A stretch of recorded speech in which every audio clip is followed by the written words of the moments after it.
Les avisaba. Bien, pues una vez más pasa a ustedes, bienvenidos y vamos a comenzar nuestro tema de hoy, que es el fundamento doctrinal. ¿Sí? Hemos estado viendo ya cómo ser creyentes, qué es ser creyentes y cómo se desarrolla un creyente, cómo vive. Estuvimos hablando de muchas cosas acerca del creyente, cosas que le voy a tener que grabar otra vez y mandárselos a mi querida Elisa Méndez para que ella se mejor conocida en el bajo mundo del Facebook como Herminia. Le vamos a mandar sus videos para que vea de qué se trató las clases pasadas. Hoy estamos en la clase 2 de Fundamentos. La semana pasada, ¿se acuerdan que vimos? Y todos dicen, sí, sí se acuerdan, ¿verdad? ¿Cómo va a ser? Nadie se acuerda. Eso merece café.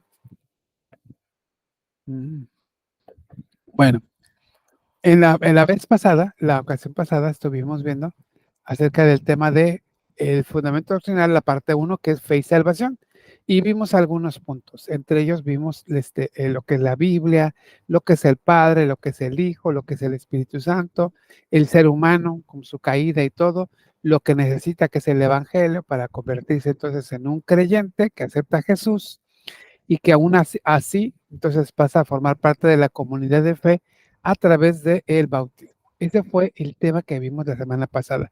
Déjame decirles una cosa, de esto que estamos hablando, de ese tema, la mayoría de las iglesias creen así, ¿eh? La gran mayoría de las iglesias creen así. Las que no creen así no son iglesias, no son cristianas, quizá que serán. Pero la mayoría cree que la Biblia es la palabra de Dios, cree que Dios es el Padre, que está el Hijo, que está el Espíritu Santo, en diversas formas, ¿eh? Algunos que son trinitarios, nosotros no. Nosotros solamente creemos que Dios es el Señor, Dios es el Creador, Jesús su Hijo, Todopoderoso, Dios también, y el Espíritu Santo. Y creemos que también el ser humano necesita salvación, aunque fue creado perfecto, cayó y por lo tanto necesita salvación. Y este viene solamente a través del Evangelio, para que una vez que él responda se convierta en creyente, y una vez convirtiéndose en creyente da pasos de fe, y entre esos uno de ellos es el bautismo, así como todos ustedes lo han hecho ya, presentándose al bautismo. Bien, ahora nosotros vamos a pasar a la parte número 2, que es el tema de acción cristiana. Esto es lo que hacemos como cristianos. Primero, ¿cómo somos cristianos? Y ahora, ¿qué hacemos los cristianos? Y entonces aquí vamos a empezar y dar un repaso así breve.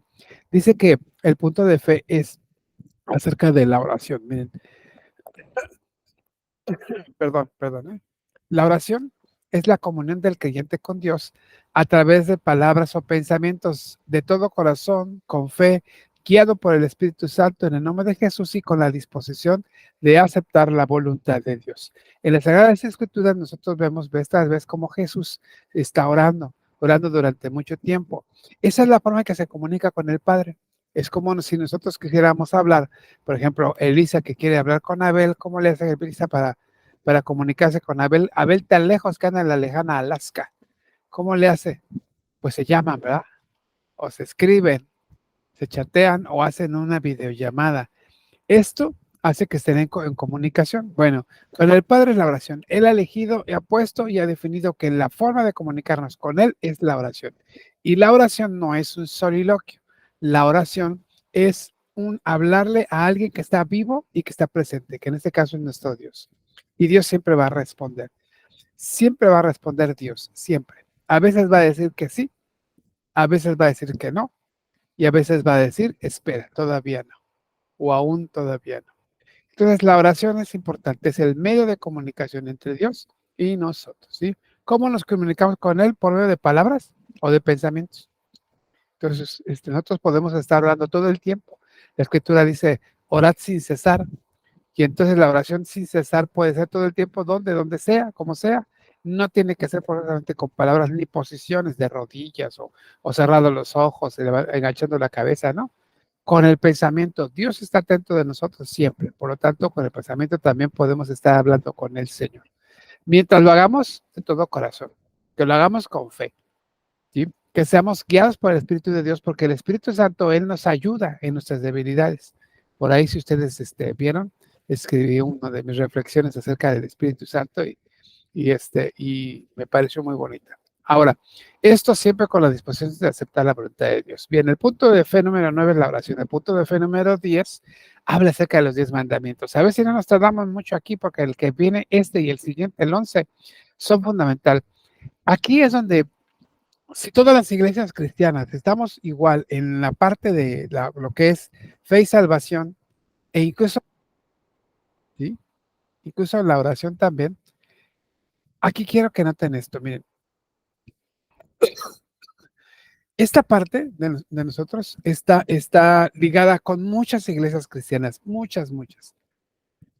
Todo lo que acabamos de ver, todo lo que acabamos de leer acerca del punto 1 y hasta el punto de fe número 9 que ya pasa al ser tema del tema 2, acción cristiana. Hasta ahí todos oramos, todos creemos, todos nos salvamos, todos perdemos, etcétera, todos. Pero en el punto número 10 y el punto número 11, ahí es donde nos empezamos a separar un poquito de algunas iglesias, ¿sí? Porque el punto de fe número 10 habla acerca de los 10 mandamientos. Y miren, los 10 mandamientos son la ley moral de Dios, son para la vida de la humanidad. Descubre las actitudes, conductas pecaminosas de todos los seres humanos, sus principios para vivir la auténtica libertad y evitar el comportamiento que la pone en riesgo. En virtud del testimonio bíblico, reconocemos su vigencia, su obediencia, y su obediencia se realiza por amor a Dios y como respuesta a su gracia. Esos son los 10 mandamientos. Los 10 mandamientos son una ley que Dios ha puesto para que nosotros vayamos caminando en orden, vamos a decirlo así. Los 10 mandamientos, nosotros pensábamos antes que hacer los 10 mandamientos nos daba la salvación, pero ya vimos, ¿no? En la parte anterior ya nos dimos cuenta que lo que salva es la fe en Jesucristo, no el guardar 10 mandamientos. Pero todo aquel que cree en Cristo, todo aquel que se salva, que se vuelve creyente y que de alguna manera esa persona da pasos de fe como es el bautismo, entonces decide obedecer a Dios, acatar su voluntad, ¿cómo? A través de los 10 mandamientos. Y entonces se empieza a guardar esos 10 mandamientos, a obedecerlos o a mirar hacia esa ley. Que esa ley, a final de cuentas, nos trae libertad. No nos viene a oprimir, sino que nos trae libertad. Los 10 mandamientos, pues entonces, son principios para la auténtica libertad. Y así que nosotros evitemos el comportamiento pecaminoso, el que nos pone en riesgo. Es nada más eso, ¿sí? Reconocemos que estos 10 mandamientos estaban antes del Antiguo Testamento, de que se diera la ley, estaban después de que se dio la ley y hasta ahora siguen vigentes. Un ejemplo de eso es, por ejemplo, Caín y Abel. Caín mata a Abel y él sabe que está mal. Todavía no se escribe la ley, pero él sabe que está mal porque eso lo puso en su corazón Dios. Y entonces la ley está vigente antes de la ley, antes de que se extendiera la ley en el monte Sinaí. Una vez que está dado ahí, allí se da la ley en este mandamiento. Y después, hasta hoy, la gente sabe que matar es malo. Si no, imagínense cómo sería, ¿va? Y así los 10 mandamientos, cada uno de los 10 mandamientos. Los 10 mandamientos, si ustedes se recuerdan, el pasaje dice, un pasaje de la escritura en el libro de Lucas, dice que le preguntan a Jesús que cuál es el mandamiento más grande. Y Jesús contesta, el mandamiento más grande es este: amarás al Señor tu Dios de todo tu corazón, de todo tu alma y de todas tus fuerzas, y con todas tus fuerzas. Y al prójimo como a ti mismo. Entonces él pone 2 mandamientos y pareciera ser que la ley, entonces, ¿dónde quedó? Los 10 mandamientos. ¿Dónde habrán quedado? Si Jesús solo dice que 2 y los otros 10, a ver, ya se fueron, ya no hay que guardarlos. Ya no hay que guardarlos. ¿O sí? Son inherentes. Son inherentes. Gracias, Ajá, Carlita. por Sí, ejemplo, así es. Dime. bueno, sí, por ejemplo, eso de no matar, si amamos al prójimo, pues no lo vamos a hacer. Así con cada uno de los días. Así es. Estás en lo correcto, mi querida Carla Andrea. Y igual pasa en el primer mandamiento, que es amarás al Señor tu Dios. Entonces, si los primeros 4 mandamientos tienen que ver con Dios, no tendrás dioses ajenos, no te harás imagen, no tomarás el nombre de Dios en vano y acuérdate del reposo, tienen que ver con Dios. Entonces aquí se cumple lo que decimos en el primero. Amarás al Señor tu Dios de todo tu corazón y de toda tu alma y de todas tus fuerzas. Y los otros 6 mandamientos tienen que ver con el prójimo, con nuestros padres: honra a tu padre y a tu madre, no mates, no adulteres, no robes, no levantes falso testimonio y no codicies. Tiene que ver con el prójimo. Y ahí se cumple la ley. Por eso Jesús dice en Mateo 4:17, dice, yo no he venido a abrogar, sino vine a cumplir la ley. Vine a cumplir la ley. Entonces ahí se dan los. Y uno de esos mandamientos, para nosotros, uno de esos mandamientos es el cuarto, que es el punto de fe número 11, donde observamos que el punto de fe 11 dice que el sábado es el día que reposó, que Dios reposó, bendijo y santificó para que los seres humanos reposen de su trabajo cotidiano y la creación sea renovada en el descanso. El reposo sabático restaura a los creyentes, los inspira a adorar a Dios y a congregarse para motivarse al amor, la comunión y las buenas obras, celebrando su libertad y la bondad de la creación de Dios. Bien, entonces, si nosotros tenemos este mandamiento, que es el cuarto mandamiento, que es el sábado, nosotros observamos el sábado también. Por eso nos vamos a la iglesia el sábado. ¿Ya viste, Herminia? Elisa Méndez. ¿Ya te diste cuenta por qué vamos los sábados? ¿Nunca te habías preguntado? ¿Y por qué van los sábados? ¿Por qué vamos los sábados a la iglesia? Bueno, porque nosotros observamos el cuarto mandamiento, que es el día del reposo. Los 10 mandamientos, al igual que el cuarto, pues no han cambiado. Ahí siguen vigentes y por lo tanto hasta hoy nosotros seguimos observando el día del Señor, el sábado. Y a los judíos le llaman el Shabbat. Nosotros le llamamos el sábado, el día de reposo. En ese día descansamos de todas nuestras obras. O sea, en ese día procuramos no hacer nada que sea nuestro, sino dedicarnos a Dios. Hoy en día nosotros sabemos que son situaciones muy difíciles en las cuales la gente tiene que laborar en sábado porque así son nuestras leyes, así lo marcan. Pero lo más importante es que nuestro corazón esté conectado con Dios, sobre todo el día del sábado, y hacer todo lo posible por observar ese día. Yo sé que cuesta trabajo, pero yo mismo también he dejado de hacer cosas en sábado, trabajos en sábado para poder dedicarlos al Señor. Bueno, pues aquí nosotros entonces vemos el sábado como día del Señor. Y hay otro, entonces fíjense, estamos todos juntos en la fe y la salvación. Hasta la oración todo bien. Entonces empezamos a separarnos con los 10 mandamientos y con el sábado. Y luego viene el punto 12, que es la ley de alimentación. La ley de alimentación es una señal de la santidad de Dios en la vida cotidiana del creyente. Fíjense, es una señal de la santidad de Dios en la vida del creyente, que se observa cuando se consumen solo los alimentos ordenados por Dios y se comparten con el necesitado. Aquí tengo que hacer un pequeño preámbulo. El Levítico capítulo 11 y Deuteronomio capítulo 14 dice acerca de los animales que podemos comer y los que no. La escritura nos marca bien claramente en estos dos pasajes. Anótenlos para que lo lean. Anoten. Levítico número 11, lean todo el capítulo y luego también lean el mismo que es Deuteronomio número 14. Número 14. Anótenlos. ¿Ya los anotaron? Luego léalos para que ustedes vean detalladamente cuáles son los animales que no. Ay, rápido, dile a Odalis. Fíjate que ahorita sí te pareces más a Odalis y Odalis se parece a ti, querida Herminia. Bien, o eres Odalis. ¿Eres Odalis? No. Ya se fue a dormir, hermano. Ella duerme temprano porque va a la escuela temprano. Ah, bueno. Entonces apúntalo. Acuérdate, Levítico 11, si no, luego te lo mandan en un mensaje. Levítico 11 y Deuteronomio. Se los mandan en un mensaje, va. Deuteronomio 14. Ustedes busquen ahí en su Biblia y leen. Les voy a resumir a resumidas cuentas, vamos a decir cuáles son. Mi hermana Mónica me va a ayudar porque ahí mi hermana Mónica se sabe cuáles son. De los animales de la tierra, ¿cuáles debemos comer? ¿Qué características deben de tener los animales que podemos comer? Hermana Mónica. Pues de los animales de la tierra deben de tener la pezuña hendida y rumiar. Ajá, muy bien. La pezuña hendida es que tiene la pezuña así, pero parece que tienen dedos, como la vaca. ¿Sí? No como el caballo tiene la pezuña así parejita. Ese no lo podemos comer. La pezuña hendida es esta. Miren, fíjense que el cerdo tiene la pezuña hendida, pero ¿sabe qué? No rumia. Y rumiar es el acto de ingerir alimentos, pasarlos al estómago, regresarlos, volverlos a masticar y luego volverlos a pasar al estómago. Eso se llama rumiar. Entonces, la vaca rumia, el caballo no rumia, digo, tiene pezuña hendida, aunque rumia no tiene pezuña hendida. Debe tener las dos características, ¿vale?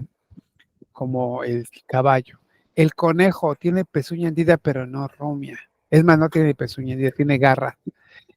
Tenemos otros animales, por ejemplo, el venado tiene pezuña hendida y rumia. Solo que el venado, pues no lo comemos porque está muy caro. Y ya no hay muchos venados, así que hay que cuidarlos. Y hay otros tipos de animales ahí que podemos ver, ¿sí? En la Biblia, ahí ustedes pueden leer el pasaje de Levítico 11 y de Deuteronomio 14 y pueden dar detalladamente qué animales son.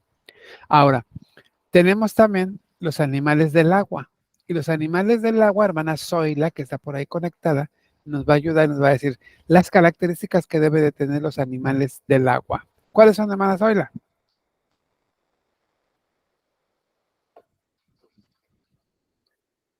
Y creo que no está hermana Zoila o se fue a cenar. ¡Tararán! ¡Tararán! ¿Quién más está por ahí? Díganme, por favor, ¿quién está? Es aleta y escamas. Ándale, Carla. Ahí llegó la hermana Zoila. ¿Sí escuchó la pregunta? Adelante.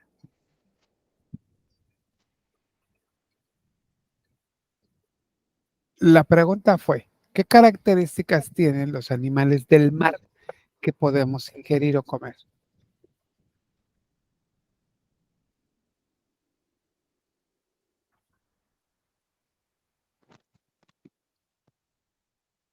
Creo que no se oye.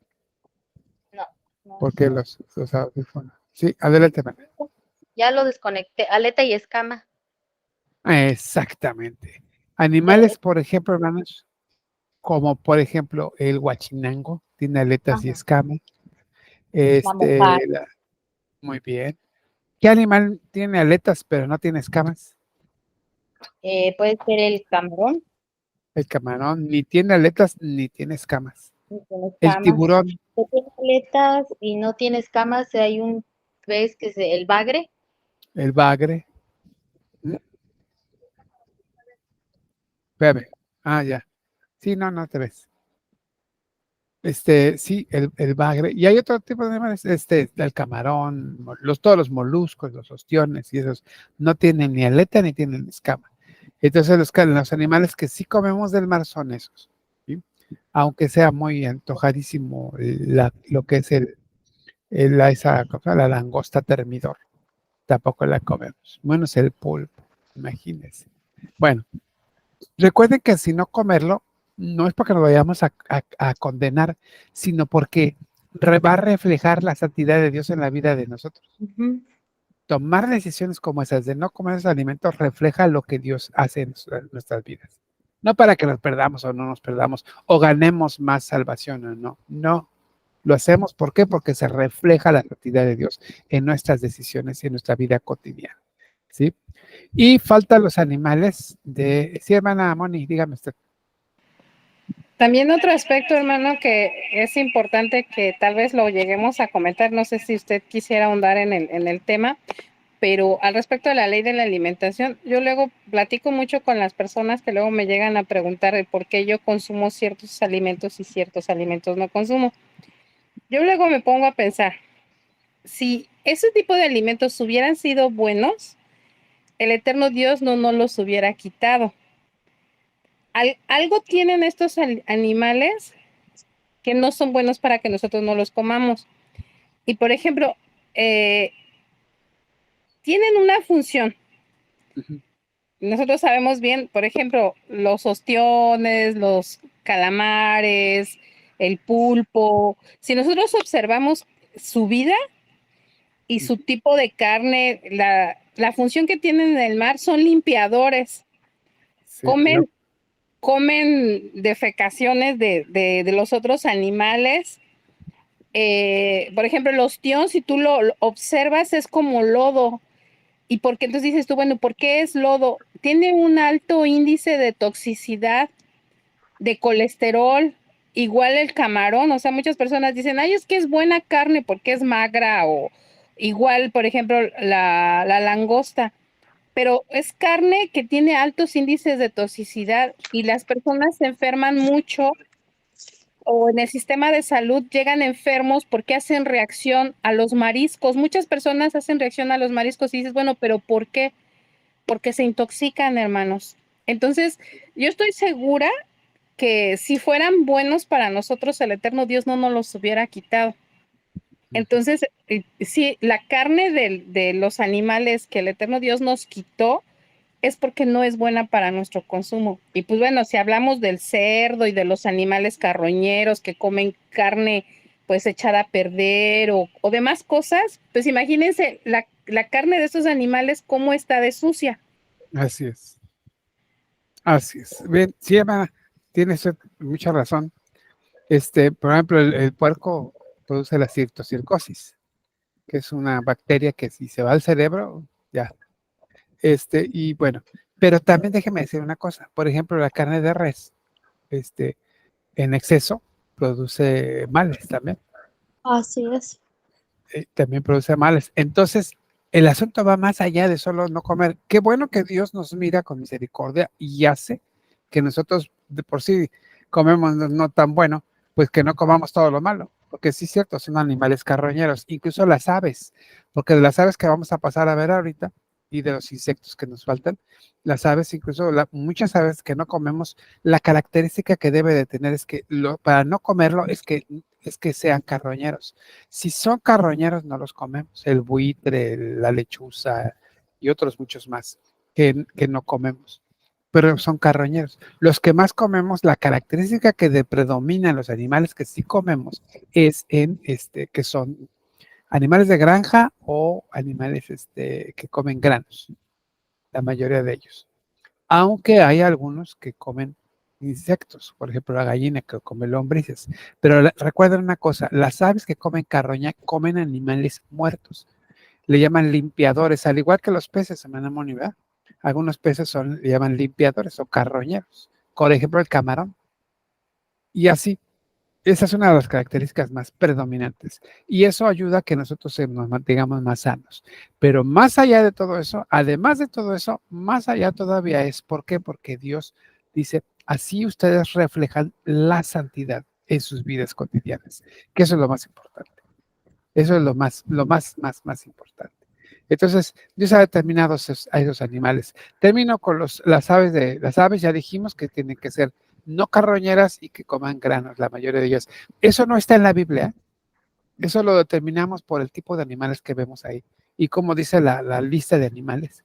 Pues yo puedo determinar, Daniel Hernández, puedo determinar que son animales no carroñeros y que comen grano o que son animales de granja. ¿Bien? Esos son. Lo determinamos. Semana Zoila, dígame. No, hermano, perdón. No. Está bien. Entonces, ahí tenemos ya. Y por último, los insectos. También la palabra de Dios dice en el Deuteronomio 14 y Levítico 11 que de los insectos, ¿sí? Los únicos insectos que podemos comer son aquellos insectos que tengan 4 patas y 2 sobre la cabeza y que no tengan y que tengan alas para volar. Si no tienen, por ejemplo, la cucaracha tiene 6 patas, pero aunque hoy ya vuelan, porque las cucarachas ya vuelan, y es terrorífico cuando vuela una cucaracha, todo el mundo sale corriendo de su casa porque una cucaracha vuela.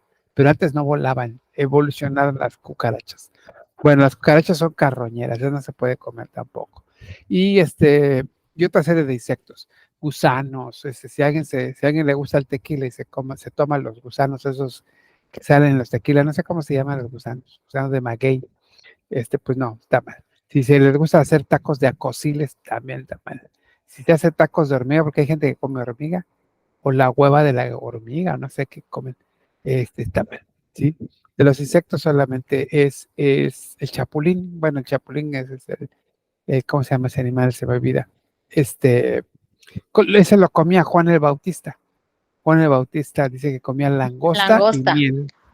Exactamente, man. Langosta y miel, pero no creo que era la langosta termidor. No, no, eran los chapulines y la miel que comían, no creo que era una miel así de la que emana del panal. No, eran unas plantas que emanaban una lechita, un líquido y ahí los remojaba y casi casi se hacía taquitos y pum, va para adentro y se los comía. Esa era su dieta. Bien, esos son los animales que podemos comer y los que no podemos comer. Entonces recuerde, veníamos juntos con todos los cristianos de aquí y de repente esto nos hace diferentes a todos los demás.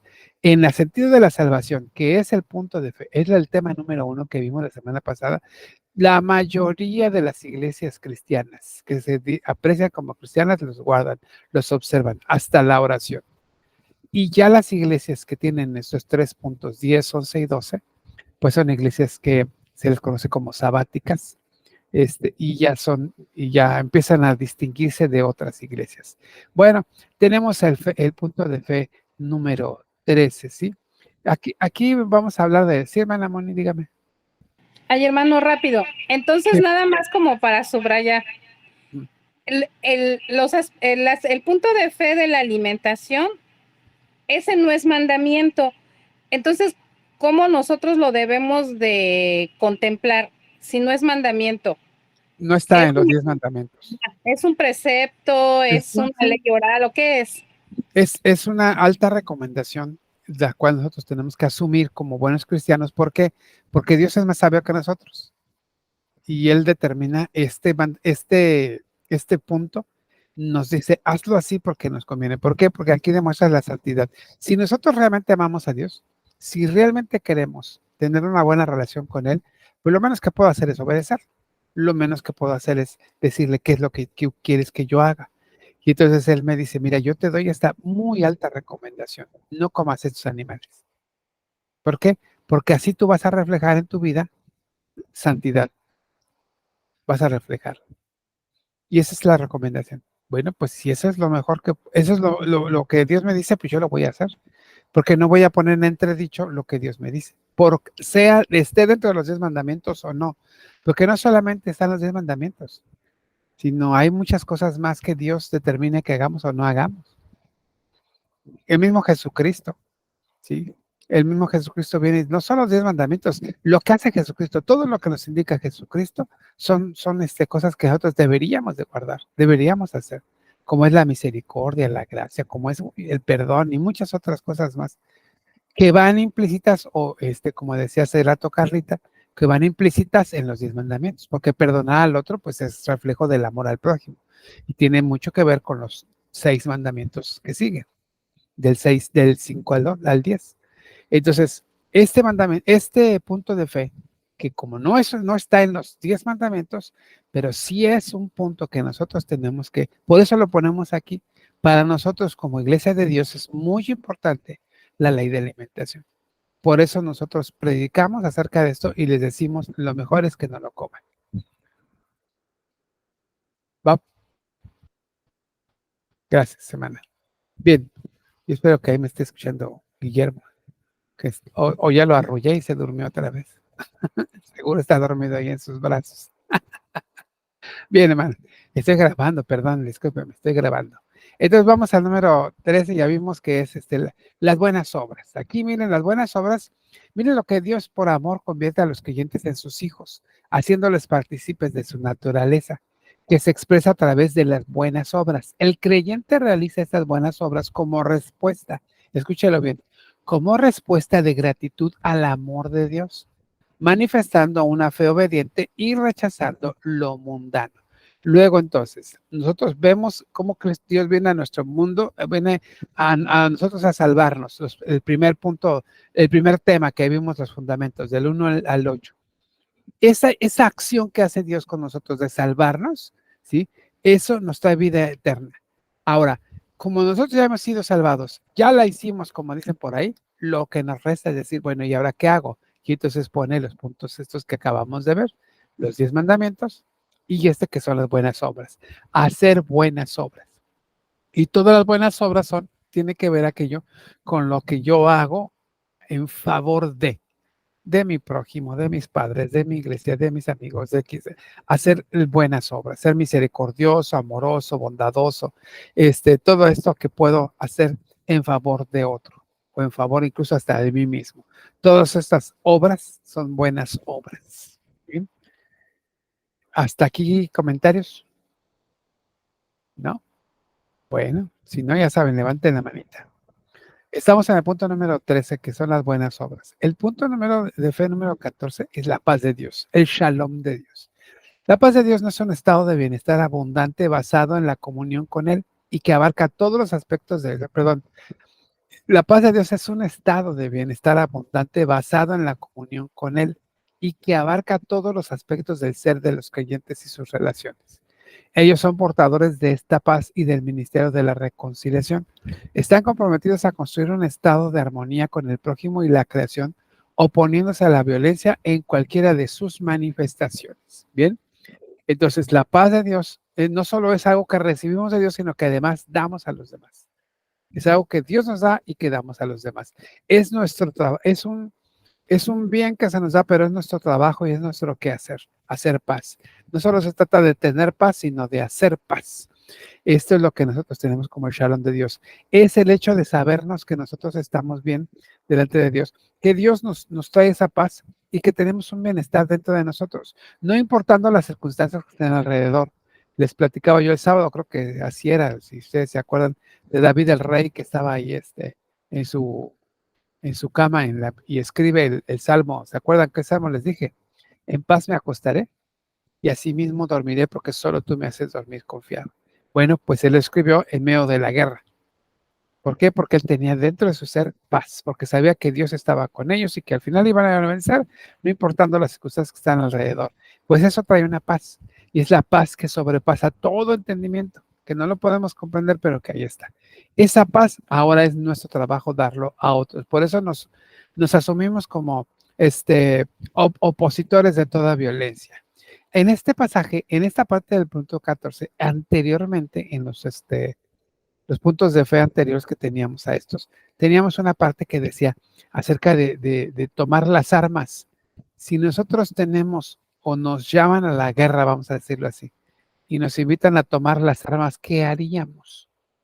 Y por ejemplo, a Isaí, que ya merito le toca, o creo que no sé si ya hizo su servicio militar, pero nos obligan a tomar, y si hubiera una guerra, así como de repente se le aventó Rusia a Ucrania, imagínense a nosotros, Estados Unidos, a nosotros, y tenemos que ir a la guerra, ¿qué tendríamos que hacer? Bueno, un ejemplo de eso, ustedes vean la película Hasta el último hombre, es una película adventista, y véanla, está genial esa película, Hasta el último hombre, en el cual él va a la guerra, pero se rehúsa a tomar armas, y él lo que hace es decir, ¿sabe qué? No, yo voy a ir a ayudar a la gente, y se metió al cuerpo de médicos y a paramédicos, y eso, al de la Cruz Roja. Pero él quería ir a la guerra, pero no podía tomar armas. Estaba en contra de su fe. Y bueno, lo logró. ¿Sí? Lo logró. Entonces nosotros estamos en contra de la violencia, cualquier tipo de violencia. Si hay agresiones a las mujeres, nosotros tenemos que oponernos, incluso hasta a los animales y a los niños, etcétera. Todo tipo de violencia. Punto de fe número 15. Ya hablábamos acerca de esto en la primera parte, que hablábamos acerca de la celebración de la Cena del Señor, que es un acto sagrado ordenado a la Iglesia como memorial de la muerte de Cristo y anuncio de su venida. Al participar en la mesa del Señor se revitaliza el pacto que en el bautismo se hizo con Dios y la comunión de la Iglesia como cuerpo de Cristo. La comunión de la cena es la participación del pan ácimo y jugo de uva como emblemas del sacrificio de Jesús.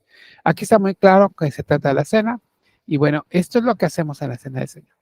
Rememorar la muerte de Cristo en el pasado, establecer la salvación en nuestro presente y anunciar que Jesucristo viene por segunda vez. Esa es la Cena del Señor.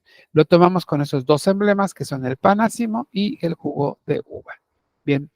Punto de fe número 16 es el lavamiento de los pies, que es un acto litúrgico que se realiza entre los miembros del cuerpo de Cristo. Esto está en el marco de la Cena del Señor, siguiendo el modelo de Jesús como señal de que todos tienen la misma importancia y que están comprometidos a permanentemente a servir con humildad unos a otros sin jerarquías y diferencias. Esto del lavamiento de los pies es un asunto pedagógico de suma importancia para nuestra iglesia. Por eso nosotros deberíamos hacerlo, no solo en la Cena del Señor, sino deberíamos hacerlo siempre, continuamente, servir al prójimo con humildad. No lavarle los pies diario, sino servirle al prójimo con humildad. Eso nos lo recuerda la cena del Señor. Recuerde que en nuestra iglesia tenemos llenos de símbolos para que nos recuerde lo que Dios ha hecho por nosotros. Hemos estado hablando de los signos en la iglesia. Bueno, hablamos, este es un signo. La cena del Señor es un signo para que recordemos la muerte de Cristo y recordemos y sepamos que tenemos salvación por medio de Él y que Jesucristo va a venir. Esto nos lleva a ser humildes. ¿Y cómo lo demostramos? A través del lavatorio de los pies. Y en el lavatorio de los pies nosotros ejercemos eso, pero que sea diario, no solamente por obligación, porque ya tomé la cena, ahora tengo que lavar los pies. No, es más, hay gente que no se lava los pies, ¿eh? Honestamente, hay gente que toma la cena y terminando la cena, pum, pum, pum, se va. Pero bueno, pero lavarse los pies es muy importante porque nos enseña a ser humildes. Nosotros como siervos del Señor, como siervos, en este caso como yo, ministro de la iglesia, y la iglesia también debe de saber que ungir a los enfermos es una parte de acompañamiento pastoral. Y esto consiste en la oración en el nombre del Señor y la aplicación de aceite en su frente para fortalecerlos en la fe, en la esperanza de sanidad, perdón de pecados y en la seguridad de que su dolor y plegaria son compartidos por los miembros de la iglesia. Esto nos lleva a entender una cosa. La unción, el ponernos aceite en la frente cuando oramos por algún enfermo, es la señal o un signo o un símbolo de cómo se puede crecer en la fe, fortalecernos en la fe. Eso significa que Dios está con nosotros y que Dios nos va a ayudar. Nos ayuda a recordar eso. Todos los símbolos son para ayudarnos a recordar la obra de Dios en nuestras vidas. La unción es eso también. Y entonces nosotros los ministros ungimos a los enfermos para que Él sea fortalecido, para que el Señor tenga misericordia de Él, lo sane, le perdone sus pecados y que le dé la seguridad de que en medio del dolor ellos son acompañados por Dios e incluso por la iglesia a través de las plegarias o de las oraciones que se hagan en favor de esa persona. Y vamos a estar al punto número 18, que es el tema es uno de los más quisquillosos para muchos, que es el diezmo y las ofrendas. Diezmar, dar las primicias y ofrendar son expresiones del amor de Dios y reconocimiento de su soberanía. El diezmo es la 10ª parte de los ingresos del creyente. Pertenece a Dios y por esta razón lo entrega a la iglesia. Las primicias son lo primero que el creyente gana en un periodo o cambio de su actividad económica. Las aporta para apoyo de su pastor. Las ofrendas son aportaciones económicas que el creyente decide hacer como un acto de adoración a Dios y de apoyo a la misión de la iglesia. Luego entonces tenemos 3 cosas. ¿Cuáles son? El diezmo, las primicias y las ofrendas. Los diezmos, ¿sí?, son expresiones de amor a Dios y reconocimiento de su soberanía. El diezmo, ¿sí?, es la 10ª parte de los ingresos del creyente. Le pertenece a Dios y por esa razón nosotros lo entregamos a la iglesia y la iglesia determina cómo utilizarlos para el servicio de la predicación del evangelio, para eso. Entonces, de ahí, de ese diezmo que nosotros damos, ellos dicen, bueno, de ese total de diezmos, la iglesia determina tanto para pastores, tanto para viudas, tanto para esto, tanto para lo otro, y ya se distribuye todo el ingreso con los diezmos. Las primicias son para el pastor. Estas se dan al pastor y es para apoyar a su pastor. Las primicias son aquello que dijimos ya, es el primer ingreso, tal vez el primer día de sueldo de trabajo, o como en ese caso la hermana que se acuerda que llevó el sábado, llevó unas canastillas de huevos, una media docena de huevos, porque eso fue lo que dio su gallinita. Su primer puesta de la gallina fueron esos 6 huevitos y me los llevó como primicia, ¿sí? Y Dios doy gracias a Dios por eso. Y lo tercero son las ofrendas, que son aportaciones voluntarias. Y es conforme a lo que nosotros querramos dar. Y eso sirve para que apoyemos la misión.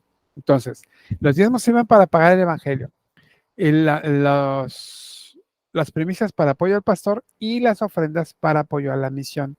Entonces, todo eso sirve para el crecimiento del evangelio y para que nuestra iglesia predique mejor el evangelio.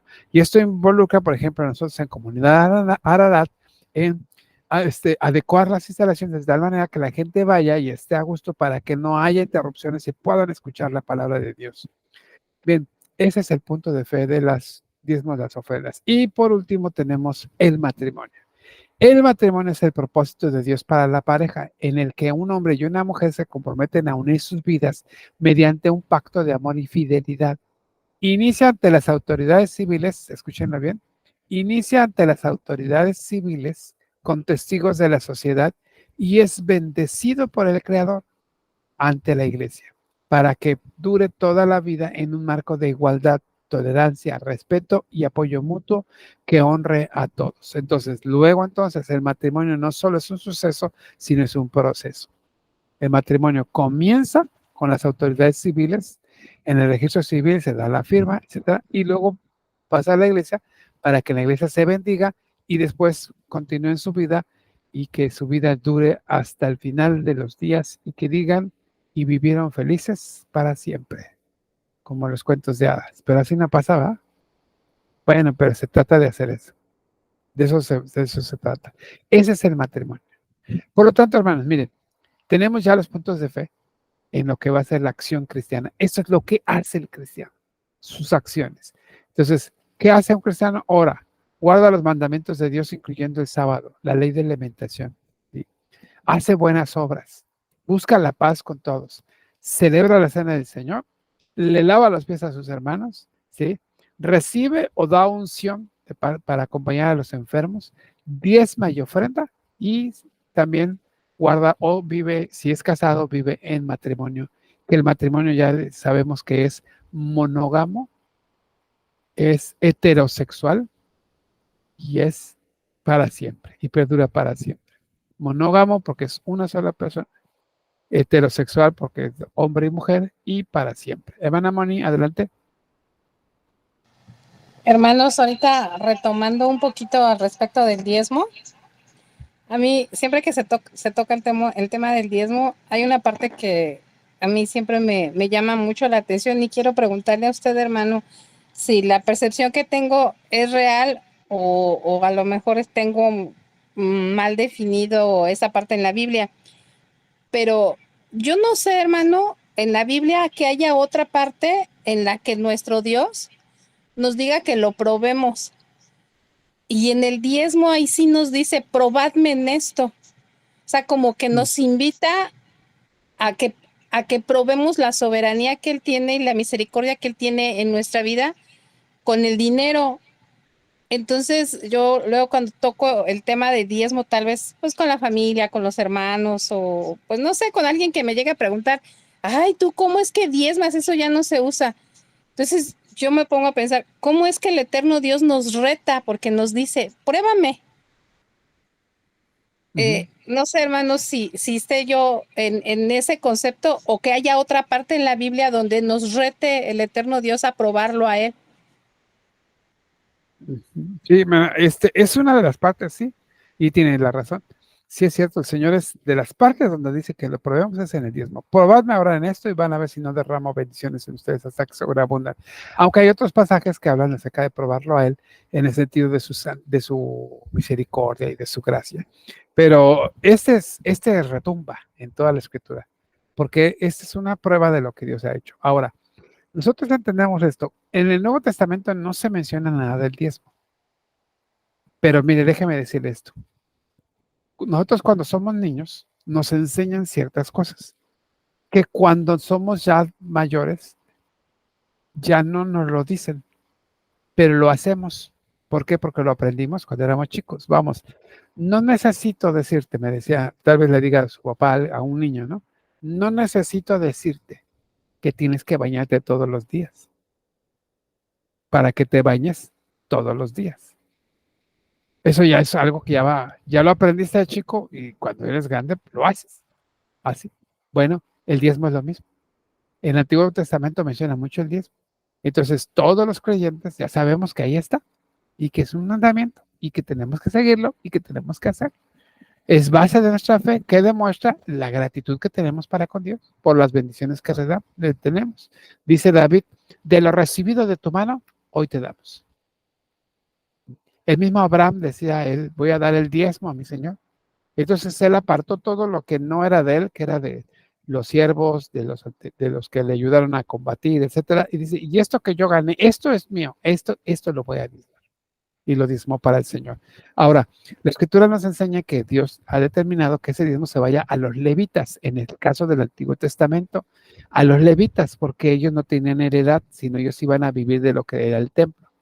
Vivían de los sacrificios, porque de los sacrificios comían, y vivían de las ofrendas y los diezmos. Entonces, allí nosotros entendemos que, pasado a nuestro contexto, pues entonces, ¿quién tendría que vivir de los diezmos? No contestan. Y Moni levanta la mano porque va a contestar. A ver, dígame. Ay, hermano, es que a mí siempre me gusta mucho compartir y platicar con mis hermanos ¿Sí? al respecto del diezmo. Y de verdad, yo sé que no es el momento, pero de verdad, hermanos, yo doy testimonio de las bendiciones del eterno Dios en tu vida cuando tú lo reconoces como soberano de todo.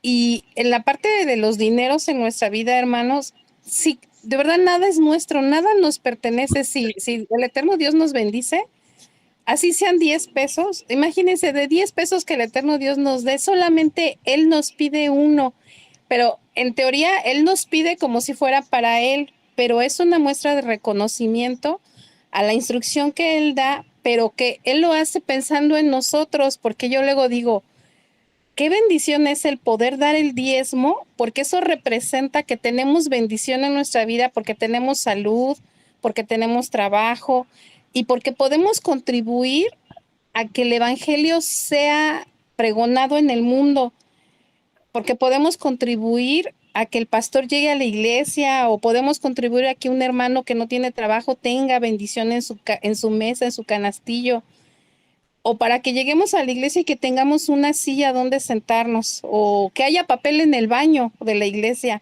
Siempre. Entonces yo, de verdad, a mí, esa parte del diezmo, hermanos, a mí se me hace como algo que debemos, lejos de que se nos haga pesado, es algo que debemos amar.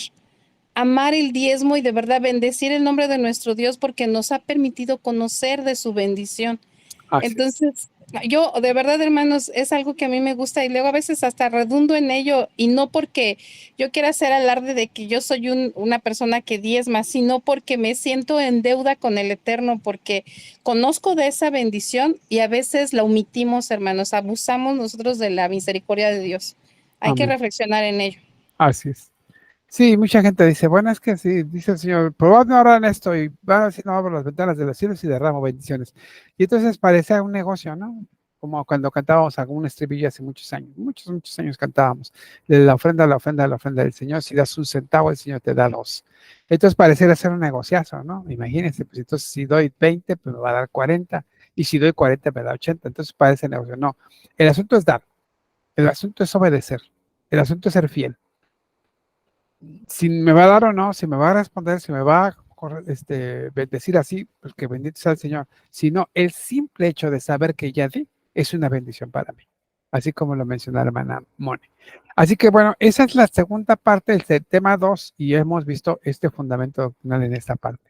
¿Sí? La próxima semana, prepárense porque viene la 3 y está también muy interesante porque es acerca de escudriñamiento. Lo que hemos encontrado en la Biblia al escudriñarla y de lo que creemos acerca de ciertas profecías o algunas cosas que por ahí tenemos. Así que prepárense. Vamos a ver la próxima semana con el tema número 3 de la parte número 3 del fundamento doctrinal. Jueves, 8:30 de la noche, hora de Quintana Roo. Carla Andrea está bien temprano todavía porque ella anda en Puebla ya con su familia, así que ella está feliz porque todavía le sobra tiempo para cenar y todo. Entonces ya son 9:30, así que los dejo. Hermanos, muchas gracias. Que el Señor les bendiga. ¿Sí?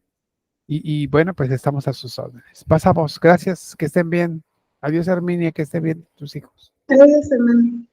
Dios les bendiga. Adiós, Carlita. Hermana Zoila, muchas gracias. Gracias, hermano. Saludos, hermanos. Pasa vos, Moni. Gracias, Guillermo. Dios bendiga. Pasa vos. Pasamos, hermanos.